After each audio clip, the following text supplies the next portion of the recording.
What's up, everybody? Rob Moreira here with another Get More Moreira video. What's going on, my fam? How y'all doing? Your boy's back. That's right, I'm back. And today's video is going to be focusing on something a little bit different. This one is more focused on the tools of the trade. So stay tuned.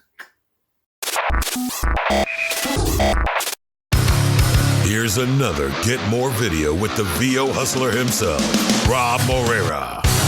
Get more with Rob Moreira. It's me, it's the ROBB. Thanks for sticking around for this video. That's right, we're going to be talking about tools of the trade and how important they actually are to your business. Truth be told, having a nice mic for voiceover, it feels good.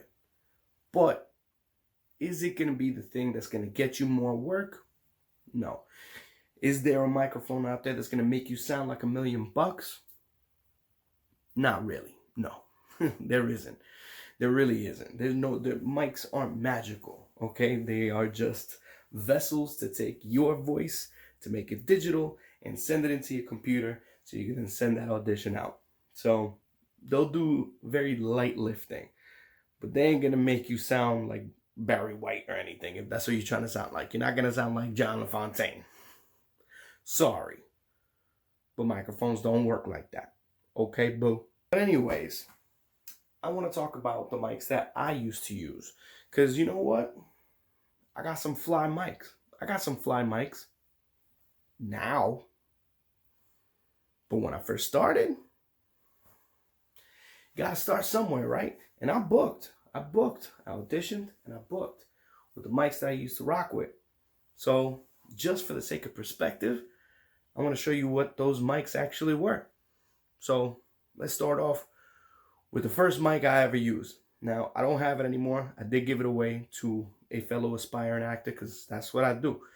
You know what I'm saying? If you want to get into this game and you tell me y'all want to get started, but I don't know what to do, this and that, the other. I had a mic sitting in my closet. I was like, hey, I got you. All right, that's what I do. All right, so first, numero uno. First mic I used to use was a Samsung G-Track USB microphone. I used to plug this thing right into my laptop, my HP, so old rinky-dink laptop, but I put a lot of work into it. Put a lot of work in that on that laptop. It did its thing. But this was actually the exact microphone that I used to use, the Samsung G-Track. I think you can see that right there. It was big. It was kind of like Samsung's was trying to make like a Neumann TLM 103 lookalike. So you kind of felt good about yourself, but the mic was still whack. It was. I mean, that's the truth. It was whack. But hey, I used it. It worked, and I booked. So that's what I used to use. I used to use an OG Samsung USB, Samsung G-Track USB mic. And I had no enclosed space. I wasn't in a closet. Nobody told me to do that. You know what I'm saying? Nobody told me to convert a closet into a sound booth, get some foam or whatever. I didn't do none of that. It was my laptop, my mic. I was sitting at my desk in my little nook in my apartment. I had echo. I had everything. It sounded terrible, but I booked. I booked McDonald's. I booked Push Pop. I booked a lot of good clients doing it that way. So again, it just goes to show you that regardless of your situation and regardless of the tools that you're using, talent books. That's just a matter of fact. All right. Let's move on to the next mic that I used on my list. Word. Numero dos. Number two. Number two I still have. It's true. Number two I still got. Still have it on me. Maybe one day on Twitter I shall raffle it off. We'll see. Because I don't need it anymore. But I have it. And this one was, funny enough, another Samsung. So it was the cost that was really driving me. Just for reference, that Samsung G-Track, that one was, I think, $90 on Guitar Center or Sam Ash, one of those two. This was my second mic. I knew better with this one, and I got an even cheaper one. So this was the Samsung CO1 Studio Condenser microphone. I still got this thing. And so the other one, I mean, again, it doesn't necessarily mean because it's more expensive, it's better, because it was a USB microphone. This one is not. This is an XLR mic. Maybe it is better because it's an XLR mic, but it's cheaper. I think it's $65, $70. I don't know, whatever. But you can see it's still like brand new. I treat my stuff nice. Still looks good. Still looks good. Does this thing. It did its thing. I booked a lot with this too. I booked a lot of work with this one. Actually, before I moved on to my near final form, because we already know as a voice actor, you building yourself up to, spend that G to get that 103. Truth be told, I ain't spending that 4K, or sorry, 3K, or 3,300 for that U87. Bugging.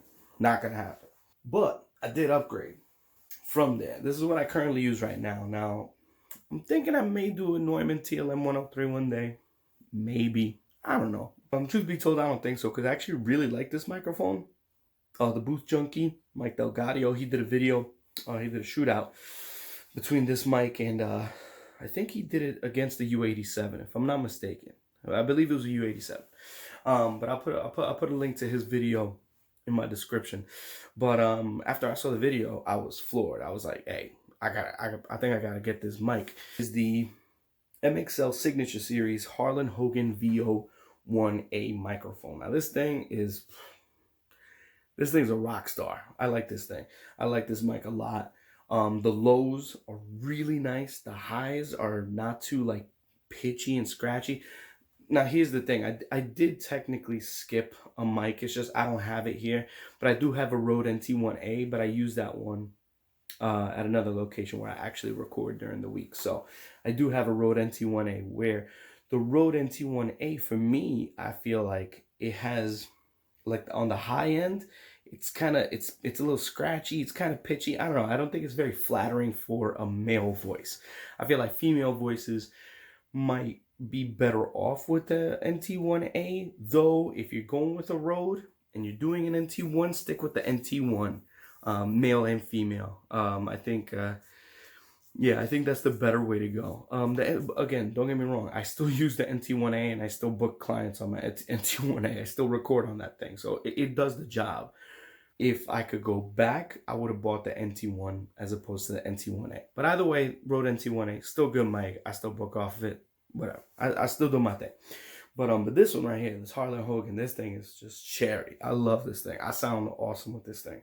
And this is my baby. This is the one that I use 80% of the time. Well, right now 90% of the time, because my other one I have to unplug and replug, and that's annoying. I'll show you what the booth looks like in another video. It's just that it's like 98% done. I still got a couple things I want to do.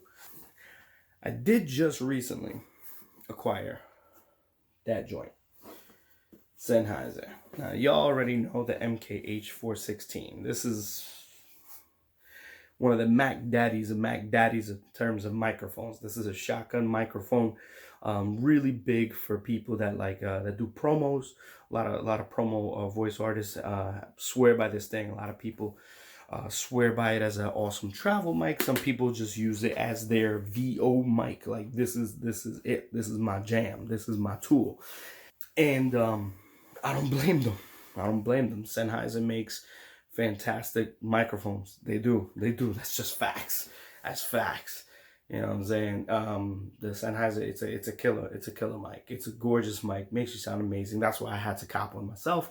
So I got one also. So I actually use that one as well as my Harlan Hogan VO1A microphone as well. So those are the two that I use right now. One thing I want you to know, that the microphones that I bought, that was a journey. You know, I started cheap because that's what I could afford.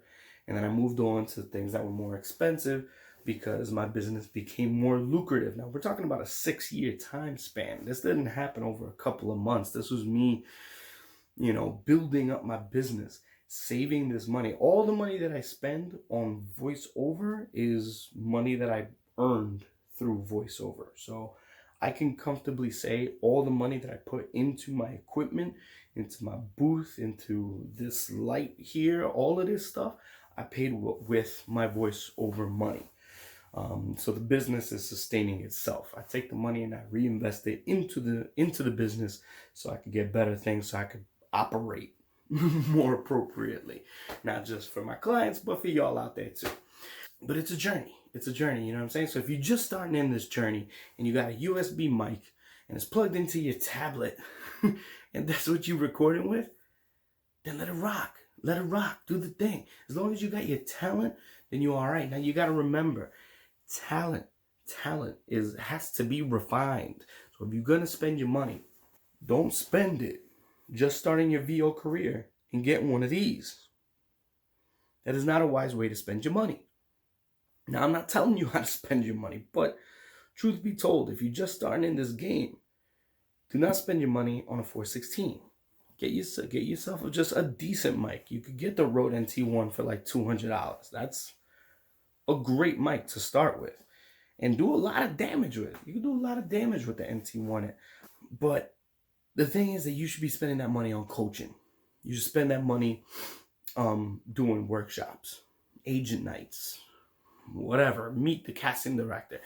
It doesn't matter. That's what you want to spend that money on. And you want to refine that talent. You want to sharpen that sword so that regardless of the tool that you use, regardless of the microphone that you're talking into, your talent is so fire they can't help but book you. You know? And I'm proud to say that I feel that my talent was at that point. You know what I'm saying? My talent was just hot. You know what I'm saying? My talent was hot. I was fire. So I could be talking into a $80 USB microphone into a rinky-dink laptop. And you know what? That client was just like, damn, he good. Gotta get that guy. That's what I wanted. That's what I wanted. But you don't get there just because you woke up one day and say, man, I love anime. Let me do voiceover and then bye, done. Like, no, it don't work like that. Take classes. You got to workshop. Find yourself a coach.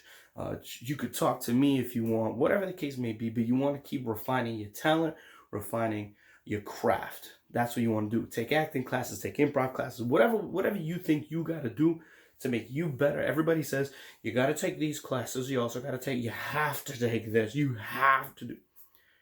You don't have to do anything. All right. I personally strongly suggest if you do not have an acting background, then you should learn how to act. It is voice acting. So you got to learn how to act.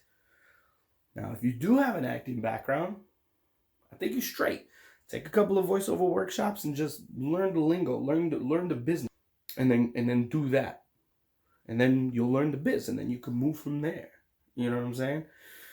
Ultimately, you know where you're at in this game, right? You know what you need to do to move forward and progress. Getting a $1,000 microphone, probably not it. Not yet. Unless you at where I'm at. I've been in this game for 6 years now. So yeah, I got a booth. Yeah, I got the 416. Yeah, I could get the TLM 103 if I felt like it. Hell no, I am not getting a U87. There's no need to get that mic. This is not a studio. This look pimp though, right? This look nice. Look like a studio. But no, I don't need a U87. But that's what I'm saying. That's what I'm trying to illustrate. Is that everything that's nice and fancy, you'll get that over time. Don't rush that part. Don't rush getting the nice stuff. You'll get that stuff and you'll feel good about it when you're doing it with your VO money that you're getting, right? But first, hone that craft. Hone that craft first. Then go out there, go forth, and conquer. Feel me? Anyway, I appreciate you. I do. I appreciate you watching this video right now. I really do appreciate you. Much love. Thank you to all my subscribers. If you're new to this, if you're new to my channel, actually, be sure you subscribe. Throw me a like. Share this video if you can. In any event, I'm your boy, R to the O to the double B. That's me, the VO Hustler, coming at you. Yeah, stay tuned for the next video. Probably come out next week. I don't know. Then I'll probably even have one for Christmas. We'll see. But either way, I am going to be doing one based on my booth.